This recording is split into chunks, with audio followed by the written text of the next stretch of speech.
One sunny afternoon, Tom stumbled upon a DIY rocket kit at a garage sale. His eyes sparkled. With this, I'll finally win the Inventor of the Year contest.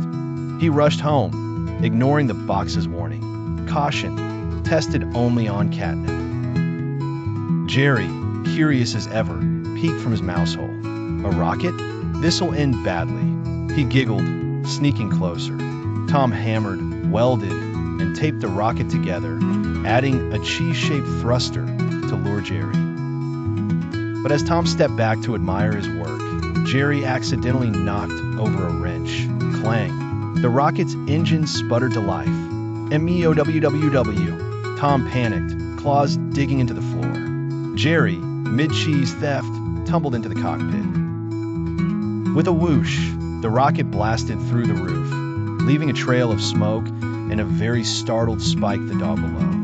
After a dizzying ride through asteroid fields and Tom vomiting a hairball into space, they crash-landed on Planet Zorblax.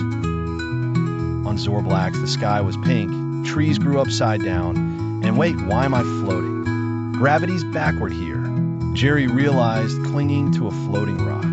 Tom's tail pointed upward, his ears flapping like sails.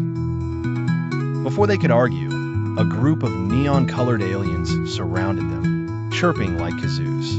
Their leader, Glorb, had 3 eyes and tentacle hair. Zorblaxians need anti-gravity crystals to fix our planet, but they're stolen by Space Cat Zorg. Tom smirked. We'll help for a ride home. Jerry facepalmed. The Zorblaxians gave them jelly boots to stick to surfaces and bubble blasters, shooting sticky goo. But as they floated toward the crystal-filled caves, Zorg swooped in on his jetpack.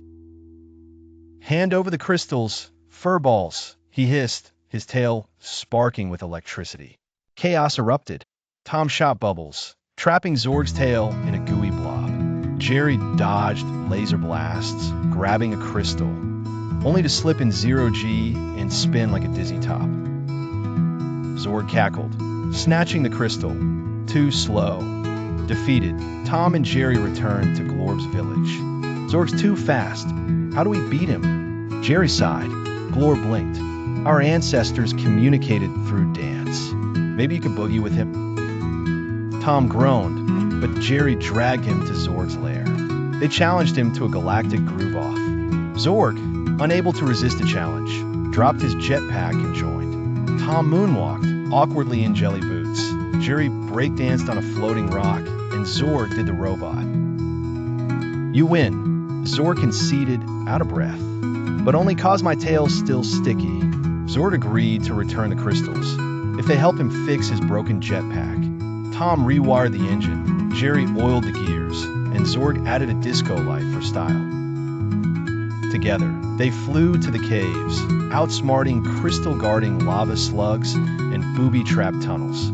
But as they placed the last crystal, the planet's core began to collapse. Jump! Jerry yelled. They leaped onto Zorg's jetpack, zooming skyward as Zorblax's gravity flipped back to normal. Zorg dropped them near Earth, saluting. Stay weird, losers. Tom and Jerry's rocket crash-landed in the backyard, right into Spike's doghouse.